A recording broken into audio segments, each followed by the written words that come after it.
before I start the talk, I always like to do a meditation.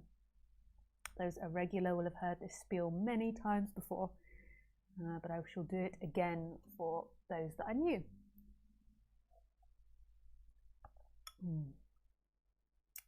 So, the meditation isn't about you getting somewhere or you doing something to have something, but the person always looks at life like that, or the thinking mind always looks at life like that, like I will do meditation and I will achieve something from it.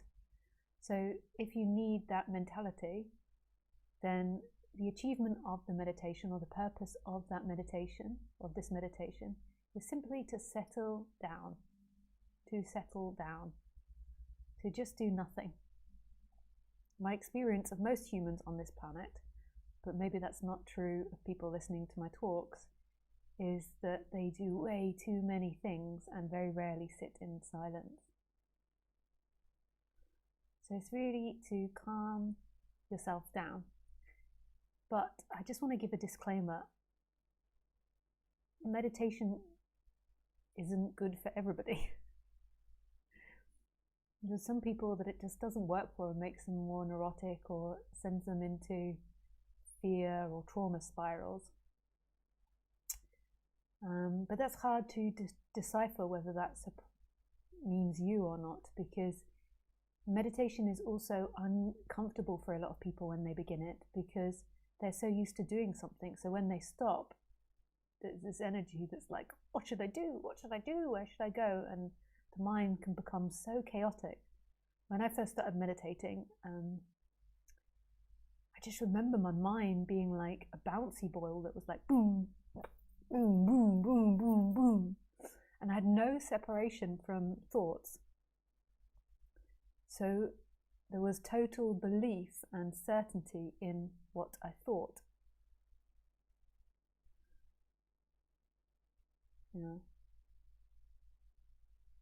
So, yeah, it's hard for you to know whether it's right or wrong for you, but maybe through time that will become apparent. Yeah, and that's a disclaimer as well for all the talks I give. It's like I've not done a scientific experiment and like measured the effects of everything on people. And so you have to be really careful with anyone that speaks about non-duality, or anything on the internet, that you're taking it in the right way and not taking it in the wrong way. To me, the best way in which these talks are heard is when I speak and there is a resonance with your heart and your heart feels more open. It's really not so much a cognitive understanding. Understanding can happen and it can be relaxing, but I really don't intend for people to leave holding on to what I say. It's more like pointing you back to something which you already are and not accumulating more concepts. There are other probably more healthy concepts out there on how to live, so I'm really not pointing on how to live. Like if you become a nobody as a person, that's a disaster. That's like personality disorder, that's like just a disaster. It's not about you as a person becoming nobody. To make your life better on the human level, you go to psychology and go to these self-help books, and meditation and Buddhist practices. This isn't what this is about. This is about you resonating with a truth that's deeper than you. But it's not about me being right, because as you begin to realize through listening to these talks, that's what's being talked about is prior to concepts, it's prior to the conceptual mind. It's our birthright, it's what was there prior to you beginning to have an intelligent and cognitive brain, before you began to have language. But we use concepts to point back to that, and often non-duality has combined settling down the person with speaking about non-duality, which is like really obvious that that's an appropriate thing to do, because normally people come to this subject because they're suffering, which is good that they've got to the point where you can't find relief in the flow of life, or you can't find relief in yourself. But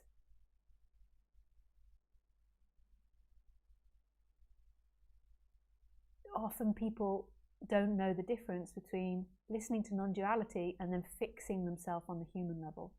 And I totally support the idea of you becoming more healthy, more human, more empathetic, more balanced on the human level. But it's so complex to separate out, and it's so complex to, I'm sure, not take my words personally. So to me, when I speak, I see it more like a meditation. And yeah, there is wisdom in there through my many years of seeking and finding and not finding and doing all these different crazy practices. There is wisdom in there. But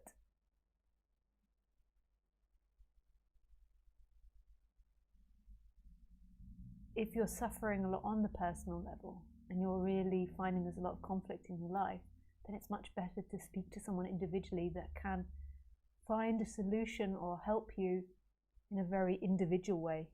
It's not that one shoe fits all. It really isn't. So when I recommend this meditation, I'm also putting the disclaimer that I don't know if it's appropriate for you. There's something you have to discover and work with people, meet meditation teachers to discover. If you've discovered it does, then last gates. If you don't know, you can try. But if you get into trauma or really like obsessive compulsive thinking, then it's maybe not so appropriate for you. You also might find that hard to discern.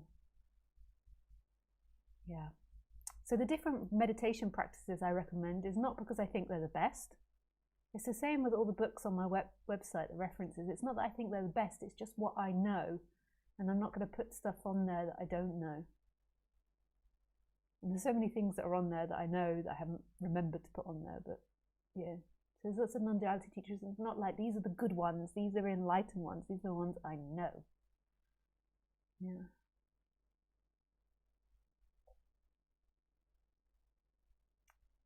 So the meditations I recommend, the mindfulness of breathing, which is simply counting your breath. So every time you breathe in, you ascend a number. So you start off 1, you breathe in, you breathe out, 2, in, out, 3, out, all the way up to number 10. And once you get to number 10, you start at 1 again. And when you breathe in, you're meant to follow the breath all the way down into your solar plexus. People maybe only breathe into their chest, but trying to get it right down to the belly. So it's like really feeling every ounce of the breath. What you might begin to notice as you do this is that your mind gets distracted and that you end up at like 246, and then you're like, oh, I forgot to go back to 1.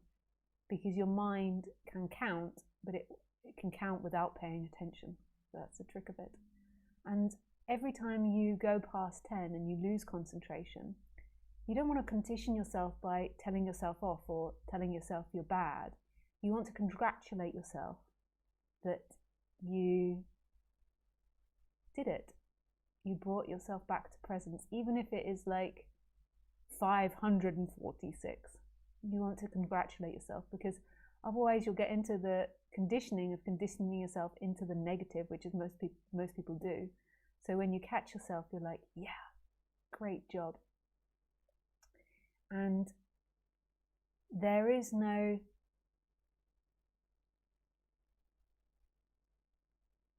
better or worse way of doing it. It really is in the activity. So it's not that the people that every time they count to 10, they come back to 0 and they've made it, and they always do that and they're always concentrating are the best, and the people that don't are the worst. It's really not like that. But that is again getting into competitive and negative mentality. It's just as it is, it's just doing it. Just the act of doing it is beautiful. exactly what you need and perfect. The next meditation that I recommend, just let me check again, everything is working, yes. So the next meditation that I recommend would be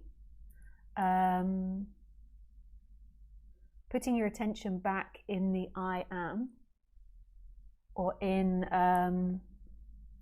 consciousness or beingness or this moment, whatever suits you. To me, I came through the school of Nisargadatta Maharaj. Ramesh was Nisargadatta Maharaj's student, Raja was Ramesh's student. So I tend to do the I am, and that's what I would recommend to people, actually, because I think that's the most appropriate. And what I mean by the I am is this sense of being. And this sense of being is like love. And you can't really put your attention there, because it's timeless and the attention is in time in a way. But it's almost like you put your attention there and then the attention disappears. There's something beautiful that happens in it. So it's like you move your attention into the I am and then it disappears. You can also, if you like the consciousness one, it's like putting the attention in the attention. So it's like you put the attention in your attention and then the consciousness comes. And that's a bit like what it is with the I am. It's like you're putting your attention in yourself, in your sense of being, and then it disappears. And this I am is like a celebration. The consciousness is empty, and the I am is like a celebration. It's like love. It's your most intimate sense of being. Yeah, das ist gut. And then what else have we got? Oh yeah, not doing anything. So this one is just sitting there and letting the mind think and wonder and do as much as it wants to do. And the idea of it is that it will come to a natural settle. It's like shaking a fizzy drink. And then you put the can down and you don't open it straight away, you just let the bubbles settle. This is the idea. So currently you're like a shaken bottle of fizzy drink, or soda in America. I'm not sure what mainland Europeans call it. And then you just let that fizz die down, all those bubbles die down. They're still there, but they die down. Yeah.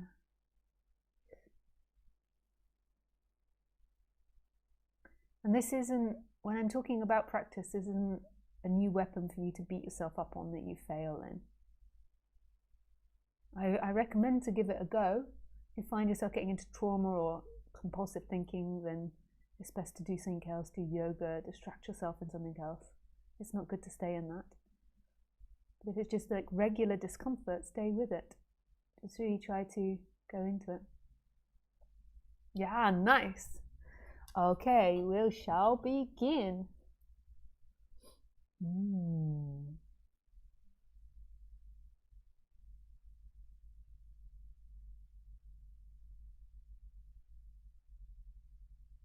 We shall begin.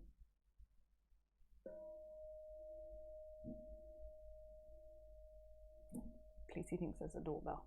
It's not a bell.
Okay. We begin. We begin.